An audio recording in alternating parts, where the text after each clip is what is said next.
নমস্কার, আলপনা হোম কুকিংয়ে আপনাদের সকলকে স্বাগত। আমি আজকে আবার একটা নতুন রেসিপি বানিয়েছি। তো রেসিপিটা দেখানোর আগে আপনাদের কাছে আমার ছোট্ট একটা রিকোয়েস্ট, যারা আমার চ্যানেলটাকে সাবস্ক্রাইব করেনি তারা চ্যানেলটাকে সাবস্ক্রাইব করে পাশে বেল আইকনটাকে প্রেস করে রাখবেন, যাতে নতুন কোনো রেসিপি দিলে আপনাদের কাছে খুব সহজে পৌঁছে যায়। আর যারা আমাকে সাবস্ক্রাইব করেছে তাদেরকে আমার অসংখ্য ধন্যবাদ এবং আমার ভালোবাসা রইল।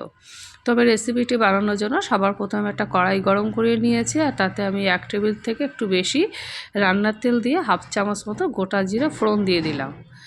যখন জিরাটা একটু লাল লাল করে ভাজা হয়ে আসলো, তখন আমি এখানে 2 থেকে 3টে মাঝারি সাইজের আলু ছোট ছোট টুকরো করে কেটে এখানে দিয়ে দিলাম। দেওয়ার পর আমি এখানে হাফ চামচ মতন হলুদ গুঁড়ো আর লবণ ব্যবহার করেছি। দেওয়ার পর আমি ভালো করে নাড়িয়ে ছেড়ে নিয়ে আমি অফ ক্যামেরায় কিছু পরিমাণ পেঁয়াজ কলি নিয়েছিলাম। নিয়ে আমি এটা ভালো করে ধুয়ে ছোট করে কেটে নিয়েছি, সেটা আমি দিয়ে ভালো করে নাড়িয়ে ছেড়ে নিয়ে আমি একটা ঢাকনা দিয়ে ঢেকে রেখে দেবো 10 মিনিটের জন্য। এতে করে কি হবে, আমার পেঁয়াজকলি এবং আলু মোটামুটি সিদ্ধ হয়ে যাবে, কারণ পেঁয়াজকলির থেকে জল বেরিয়ে আসবে। সেই জন্য এই যে ঢাকনা তোলার পর দেখুন মোটামুটি আমার হয়ে গেছে। এবার আমি আরও 5 মিনিটের জন্য ভেজে নিয়ে আমি একটা পাত্রের মধ্যে এই ভাজা আলু এবং পেঁয়াজকলি নামিয়ে সাইডে রেখে দেবো। এবার যে তেল আছে সে তেলের মধ্যে আমি একটা শুকনো লঙ্কা আর একটা তেজপাতা চিড়ে আমি দিয়ে দিলাম।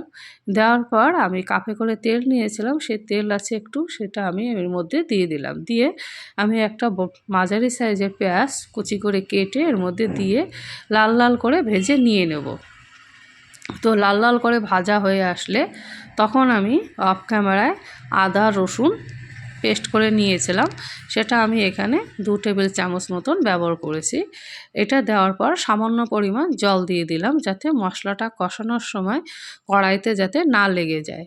এবং আমি মশলাটা কষানোর সময় আমি এখানে হাফ চামচ মতো লবণ আর হলুদ গুঁড়ো দিয়েছি। যেহেতু প্রথমে ভাজার সময় লবণ দিয়েছিলাম, সেই জন্য এখানে লবণের পরিমাণ একটু কম দিয়েছি। আর একটু রঙের জন্য এখানে লাল কাশ্মীরি লঙ্কার গুঁড়ো দিয়ে আমি ভালো করে মশলাটাকে কষিয়ে নেব। কষিয়ে নেওয়ার পর উপর থেকে যখন আমার তেল বেরিয়ে আসবে, ততক্ষণ না পর্যন্ত আমি কষাতেই থাকবো এবং ভালো করে জলটা শুকিয়ে ভালো করে কষানো হয়ে গেলে আমি যে পেঁয়াজ আর আলু মানে পেঁয়াজের কলি আর আলু ভেজে রেখেছিলাম বাটিতে করে, সেটা আমি এর মধ্যে দিয়ে দিলাম। দিয়ে আমি এটা ভালো করে মশলা এবং পেঁয়াজ আলু ভালো করে কষিয়ে নিয়ে নেব।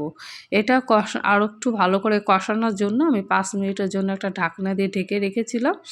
ঢাকনা দেওয়ার পর আমি এই যে তুলে নিয়েছি, আমার পুরো আলু এবং পেঁয়াজকলি এবং মশলা মোটামুটি কষানো হয়ে গেছে এবং কিছুটা আরও বেশি করে ভালো করে সিদ্ধ হয়ে এসেছে। তখন এই পর্যায়ে আমি কি করেছি, চামচ দিয়ে আমি এগুলো সাইডে রেখে মাঝখানটা একটু ফাঁকা করে সেখান থেকে একটু তেল বেরিয়ে এসেছে, সেই তেলে আমি এখানে 2টো দেশি ডিম ভেঙে দিয়েছি। আপনারা যে কোনো ডিমই ব্যবহার করতে পারেন, সে পোলট্রি হোক বা হাঁসের ডিম দিয়ে এইভাবে ঝুরো ঝুরো করে ডিমটাকে আমি ভেজে নিয়ে নিলাম। ভাজা হয়ে গেলে তখন আমি ডিম আলু আর পেঁয়াজকলি ভালো করে মিশিয়ে নিয়ে নেব। নিয়ে আমি আরও কিছুক্ষণ নাড়িয়ে চাড়িয়ে নিয়ে নিলাম। নিয়ে আমি কিছুক্ষণের জন্য এই যে ভেজে না ঢেকে রেখে দিয়েছিলাম যাতে আরেকটু কষানো হোক। এবার আমি কি করেছি, সামান্য পরিমাণ, যেহেতু আমি গা মাখা বানাবো, সেই জন্য সামান্য পরিমাণ উষ্ণ গরম জল আমি দিয়ে দিলাম।